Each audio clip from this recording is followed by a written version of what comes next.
नमस्कार, बहुत बहुत स्वागत है आप सभी का सुमन हिंदी क्लासेज में।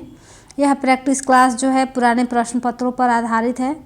आज का पहला प्रश्न है, प्रगतिशील लेखक संघ की स्थापना लंदन में किसके प्रयत्न से हुई थी?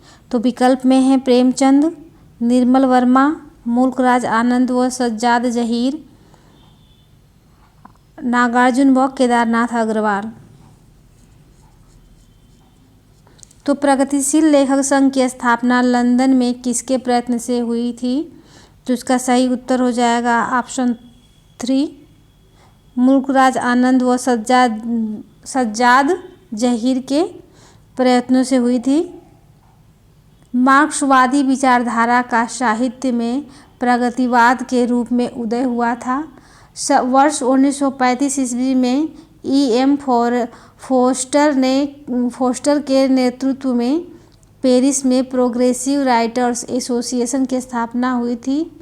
इसके अनुकरण में डॉक्टर मुल्कराज आनंद और सज्जाद जहीर ने लंदन में प्रगतिशील लेखक संघ की स्थापना की थी। हिंदी साहित्य में प्रगतिवाद का आरंभ 1936 ईस्वी से माना जाता है। इसी वर्ष लखनऊ में प्रगतिशील लेखक संघ का पहला सम्मेलन हुआ था, जिसकी अध्यक्षता जो है मुंशी प्रेमचंद ने किया था। तो उसका सही उत्तर हो जाएगा विकल्प 3। अगला प्रश्न है, पंडित चंद्रधर शर्मा गुलेरी ने किसको पुरानी हिंदी का प्रथम कवि स्वीकार किया है?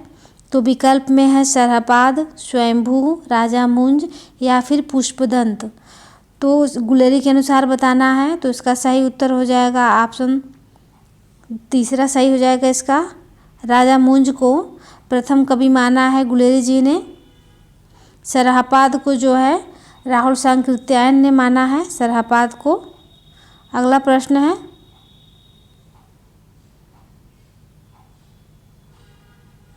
पुष्पदंत को जो है इनको जो है मिश्रबंधियों ने माना है।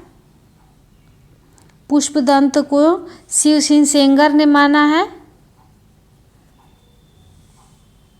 इनको माना है शिव सिंह सेंगर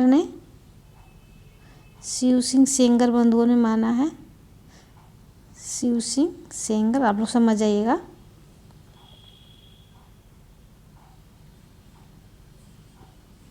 स्वयंभू को रामकुमार वर्मा ने माना है पुरानी हिंदी का प्रथम कवि। अगला प्रश्न है, नवीन रिपोर्टाज की परंपरा किस रचना से आरंभ होती है? तो बताना है। विकल्प में है लक्ष्मीपुरा, तूफानों के बीच, बंगाल का अकाल या फिर स्वराज्य भवन। तो इसका नवीन रिपोर्टाज की परंपरा किस रचना से आरंभ होती है? तो इसका सही उत्तर हो जाएगा विकल्प पहला, लक्ष्मीपुरा। लक्ष्मीपुरा जो है इसके लेखक हैं शिवदान सिंह चौहान। रिपोर्टाज लेखन का प्रथम प्रयास हिंदी में शिवदान सिंह चौहान द्वारा किया गया है लक्ष्मीपुरा से।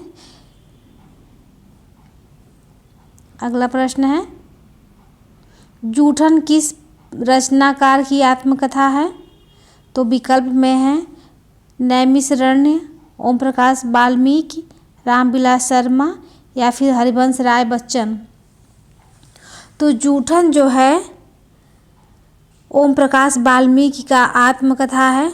विकल्प नंबर 2 इसका सही उत्तर हो जाएगा, ओम प्रकाश वाल्मीकि। अगला प्रश्न है, किस रासो ग्रंथ को आला खंड के नाम से जाना जाता है? तो आप सभी लोग जानते हैं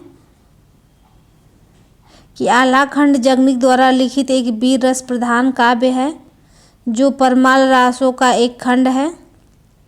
तो सही उत्तर हो जाएगा ऑप्शन 3 इसका सही उत्तर हो जाएगा, जगनिक द्वारा रचित परमाल रासो।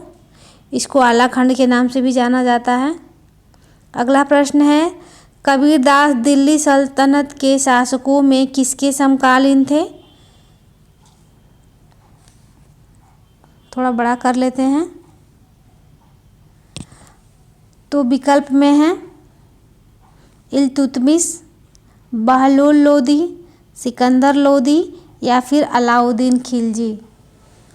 तो कबीरदास जी जो हैं सिकंदर लोदी के समकालीन थे। तो इसका सही उत्तर हो जाएगा ऑप्शन 3 जो है यह सही उत्तर हो जाएगा, तीसरा विकल्प।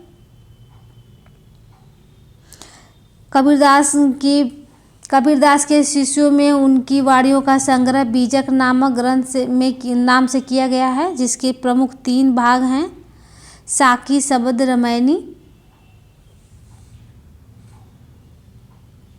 अगला प्रश्न है, हरड़े वाणी एवं अंगबधू किसकी वाणी के संकलन है? तो विकल्प में है सुंदरदास, दादू दयाल, मलुकदास या फिर कबीरदास। तो हरड़े वाणी एवं अंगबधू जो है यह दादू दयाल की वाणी का संकलन है। तो इसका सही उत्तर हो जाएगा विकल्प 2, दादू दयाल। अगला प्रश्न है, जिंदगी नामा किसकी रचना है? तो विकल्प में है मन्नू भंडारी, मृदुला गर्ग, कृष्णा सोबती या फिर उषा प्रियंवदा। तो जिंदगी नामा जो है उपन्यास है, यह उपन्यास विधा की रचना है जिंदगी नामा। इसकी लेखिका हैं कृष्णा सोबती। विकल्प तीसरा इसका सही उत्तर हो जाएगा, कृष्णा सोबती का है यह। कृष्णा सोबती के अन्य उपन्यास हैं डार से बिछुरी, सूरजमुखी अंधेरे के, यारों के यार, दिलो दानिश। अगला प्रश्न है, मीराबाई का मलाल किसकी कृति है? तो विकल्प में है मीराबाई, नंददास, छीत स्वामी या फिर गोविंद स्वामी। तो मीराबाई का मलाल मीराबाई की रचना है। तो इसका सही उत्तर हो जाएगा विकल्प पहला। इनके अन्य रचनाएं हैं नरसिंह जी का मायरा, गीत गोविंद टीका, राग गोविंद, राग सोरठा। ये मीराबाई की अन्य रचनाएं हैं। अगला प्रश्न है, अष्टछाप की स्थापना सन 1565 ईस्वी में किसने की थी? तो अष्टछाप की स्थापना किसने की थी बताना है। तो गोकुलनाथ, विट्ठलनाथ, वल्लभाचार्य या फिर निम्बकाचार्य, किसने किया था? तो अष्टछाप जो है कृष्ण भक्ति काव्यधारा के 8 कवियों का समूह है।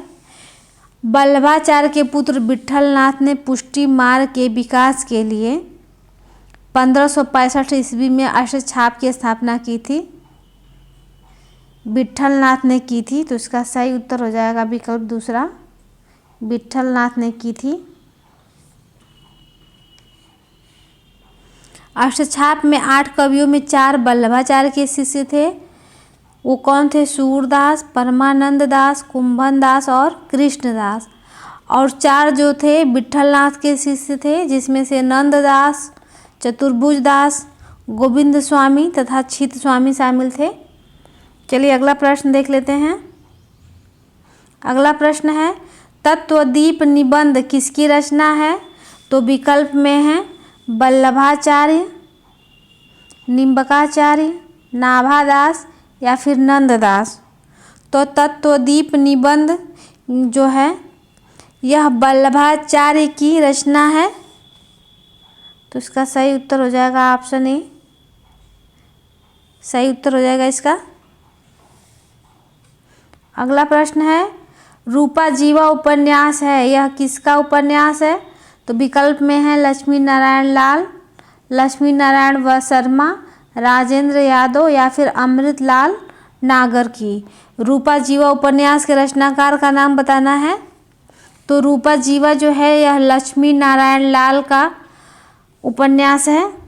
तो विकल्प पहला इसका सही उत्तर हो जाएगा। इसका प्रकाशन 1959 ईस्वी में हुआ था।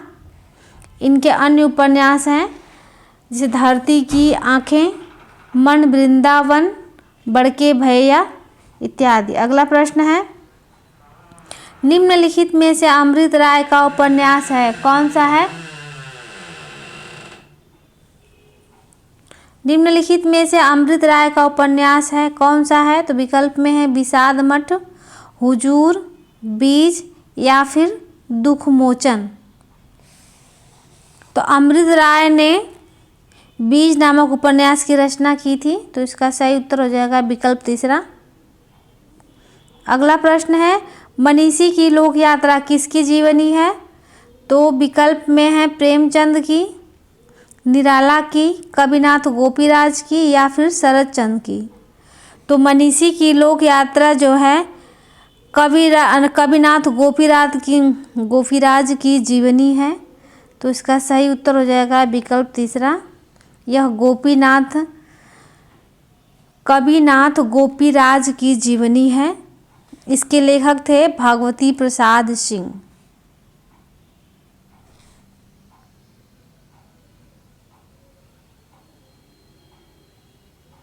अगला प्रश्न है,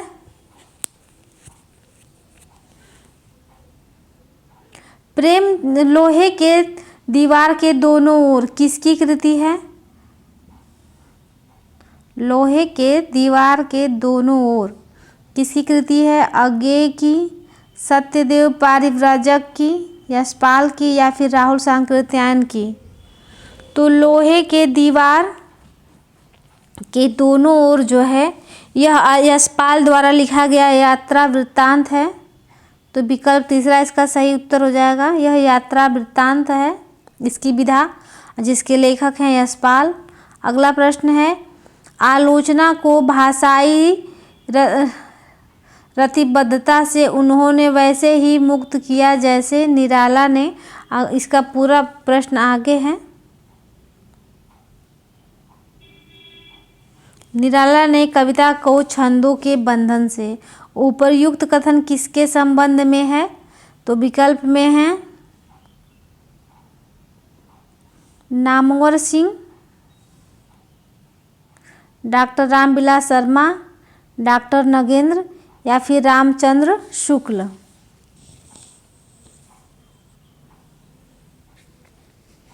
तो यह आचार्य रामचंद्र शुक्ल के संबंध में है। यह आचार्य रामचंद्र शुक्ल के संबंध में रामविलास शर्मा ने कहा है। तो इसका सही उत्तर हो जाएगा विकल्प 2।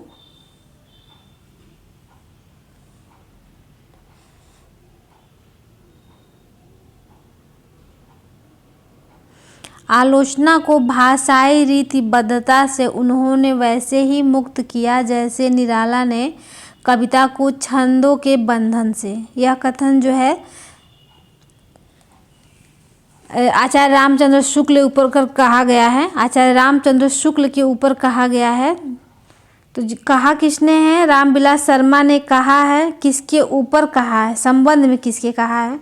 तो इसका उत्तर हो जाएगा ऑप्शन डी 4 वाला, रामचंद्र शुक्ल हो जाएंगे। हमने बता दिया है कि ये रामविलास शर्मा कहे हैं रामविलास शर्मा, लेकिन किसके संबंध में है? तो यह आचार्य रामचंद्र शुक्ल के संबंध में है। अगला प्रश्न है, जंगल के जीव कृति के लेखक कौन है? तो विकल्प में है महादेवी वर्मा, श्री राम शर्मा, राम वृक्ष बेनीपुरी और शिव पूजन सहाय।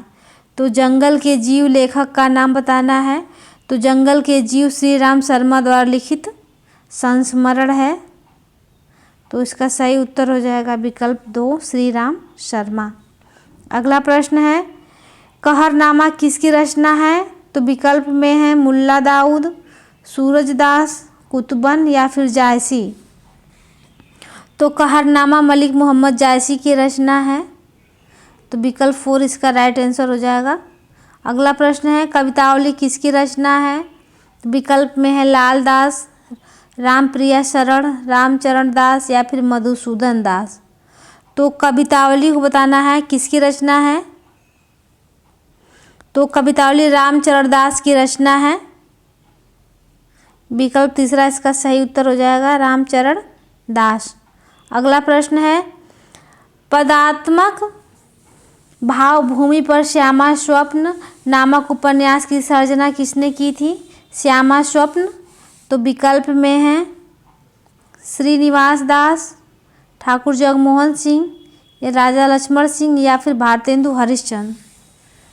तो श्यामा स्वप्न नामक उपन्यास की रचना ठाकुर जगमोहन सिंह ने की थी। तो विकल्प दूसरा इसका सही उत्तर हो जाएगा। अगला प्रश्न है, आनंद कादंबनी का प्रकाशन कहाँ से होता था? यह पत्रिका है। तो विकल्प में है बनारस, कानपुर, मिर्ज़ापुर या फिर इलाहाबाद। तो आनंद कादंबनी जो है भारतेंदु युग की साहित्यिक पत्रिका थी। इसका प्रकाशन जो है मिर्ज़ापुर से होता था। तो इसका सही उत्तर हो जाएगा विकल्प तीसरा, मिर्ज़ापुर से होता था। इसके संपादक थे बद्री नारायण चौधरी प्रेमघन। अगला प्रश्न है, अरस्तु का काव्य शास्त्र किसकी रचना है? तो विकल्प में है बाबू गुलाब राय, डॉक्टर नामवर सिंह, डॉक्टर नगेंद्र या फिर रामचंद्र शुक्ल।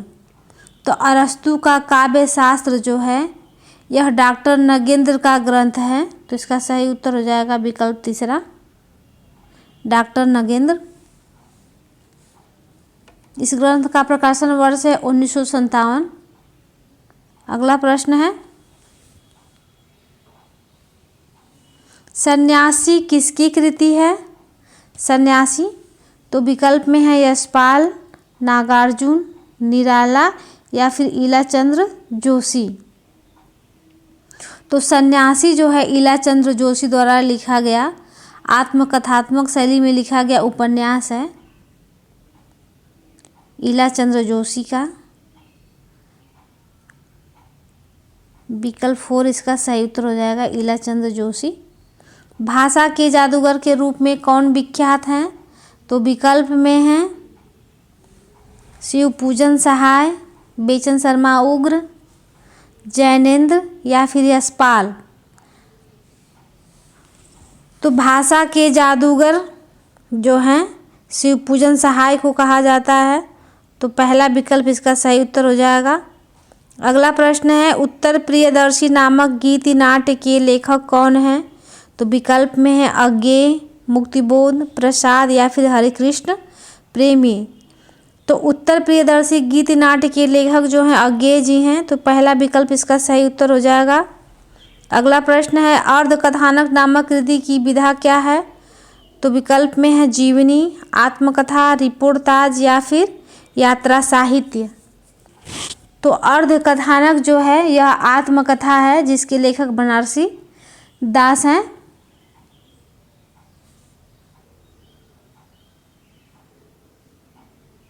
ऑप्शन 2 इसका सही उत्तर हो जाएगा।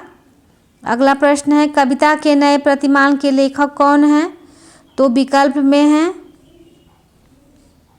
Doctor Nagendra, doctor Namvar Singh, doctor Devraj या फिर डॉक्टर रामविलास शर्मा। तो कविता के नए प्रतिमान जो है आलोचना ग्रंथ है, इसके लेखक जो हैं नामवर सिंह हैं। विकल्प दूसरा इसका सही उत्तर हो जाएगा। अगला प्रश्न है, निम्नलिखित में कौन सी रचना धर्मवीर भारती की नहीं है? तो विकल्प में है ठंडा लोहा, 7 गीत वर्ष, कनुप्रिया, सूर्य का स्वागत। कौन सी रचना धर्मवीर भारती की नहीं है? तो इसका सही उत्तर हो जाएगा सूर्य का स्वागत जो है इसके रचनाकार दुष्यंत कुमार हैं, न कि धर्मवीर भारती। तो ऑप्शन 4 इसका सही उत्तर हो जाएगा। अगला प्रश्न है, इनमें से शुद्ध वर्तनी वाला शब्द कौन सा है? तो आप सभी लोगों को पता है आशीर्वाद कैसे लिखा जाता है। तो इसका सही उत्तर हो जाएगा विकल्प तीसरा, इसका सही उत्तर हो जाएगा आशीर्वाद इस तरह से लिखा जाता है। अगला प्रश्न है, महाश्वेता किसका पर्यायवाची है? तो विकल्प में है लक्ष्मी, सरस्वती, पार्वती, सीता। तो महाश्वेता किसे कहा जाता है? तो महाश्वेता जो है सरस्वती का पर्यायवाची शब्द है। विकल्प दूसरा इसका सही उत्तर हो जाएगा सरस्वती। अगला प्रश्न है, वैद्यनाथ मिश्र किसका वास्तविक नाम है? तो वैद्यनाथ मिश्र जो है यह नागार्जुन का वास्तविक नाम है। ऑप्शन ए इसका सही उत्तर हो जाएगा।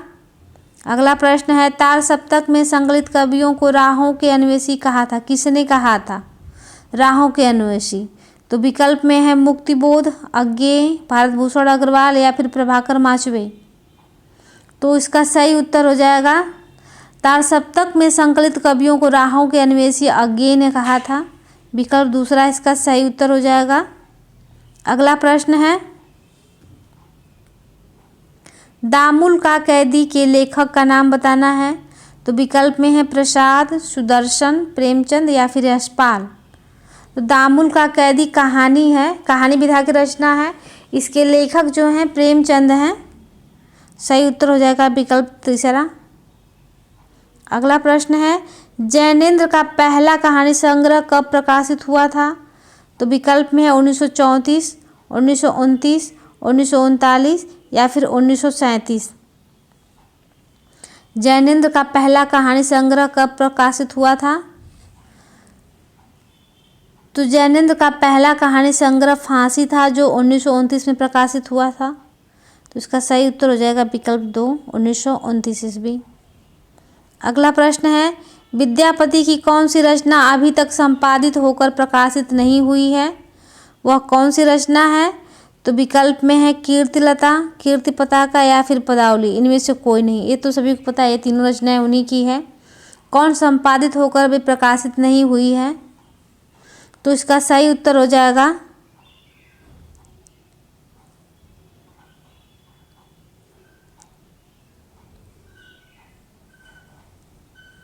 पदावली हो जाएगा।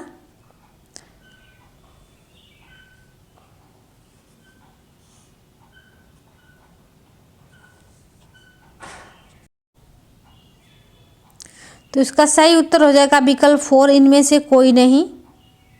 विद्यापति की कौन सी रचना अभी तक संपादित होकर प्रकाशित नहीं हुई है? इसका सही उत्तर हो जाएगा विकल्प 4, इनमें से कोई नहीं।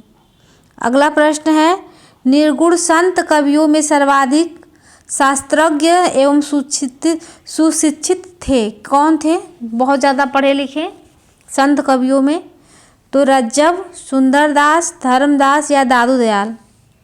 तो ऐसा कहा जाता है कि सुंदरदास जो थे संत कवियों में सबसे अधिक पढ़े लिखे थे। तो इसका सही उत्तर हो जाएगा ऑप्शन 2।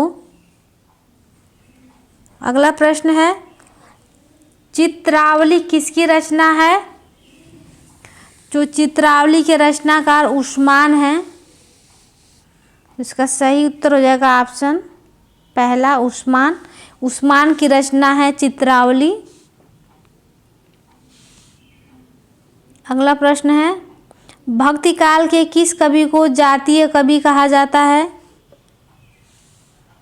तो विकल्प में है सूरदास, तुलसीदास, नाभादास या फिर नंददास। तो भक्ति काल में गोस्वामी तुलसीदास को हिंदी का जातीय कवि कहा जाता है। ऑप्शन 2 इसका सही उत्तर हो जाएगा। अगला प्रश्न है, गीतावली है, यह किस प्रकार की रचना है? तो मुक्तक काव्य है, अतुकांत है, प्रबंधक काव्य है या इनमें से कोई नहीं है? तो गीतावली जो है गोस्वामी तुलसी द्वारा रचा गया यह मुक्तक काव्य है, जो ब्रज भाषा में है। तो इसका सही उत्तर हो जाएगा ऑप्शन ए, मुक्तक काव्य। अगला प्रश्न है, जुगमान चरित्र नामक ग्रंथ के लेखक हैं कौन हैं? तो विकल्प में है नंददास, कृष्णदास, चतुर्भुजदास या फिर छीत स्वामी। तो जुगमान चरित्र नामक ग्रंथ के लेखक हैं कृष्णदास। विकल्प 2 इसका सही उत्तर हो जाएगा। कृष्णदास की रचना है। कृष्णदास वल्लभाचार्य के शिष्य थे और कृष्ण भक्ति काव्य परंपरा के कवि थे। अगला प्रश्न है, रास पंचाध्याय के लेखक कौन हैं? तो विकल्प में है नंददास, सूरदास, रहीमदास या फिर कबीरदास। तो रास पंचाध्याय के लेखक नंददास जी हैं। तो इसका सही उत्तर हो जाएगा विकल्प ए, नंददास। नंददास की अन्य रचनाएं हैं रस मंजरी, अनेकार्थ मंजरी, श्याम सगाई, रूप मंजरी, रुक्मिणी मंगल, भंवर गीत, सिद्धांत पंचाध्यायी। अगला प्रश्न है, अष्टयाम किसकी रचना है? अष्टयाम बताना है। तो विकल्प में है सेनापति, देव, भूषण या फिर पद्माकर। तो अष्टयाम जो है रीतिकालीन कवि देव की रचना है। विकल्प 2 इसका सही उत्तर हो जाएगा, देव। अगला प्रश्न है, मोर का पर्यायवाची इनमें से क्या है? तो मोर का पर्यायवाची बताना है। तो विकल्प में है कलापी, तड़िद, विशिख या विलक्षण। तो मोर का पर्यायवाची है कलापी। ऑप्शन पहला इसका सही उत्तर हो जाएगा। तो आज के लिए बस इतना ही। मिलते हैं नेक्स्ट वीडियो में। तब तक के लिए धन्यवाद।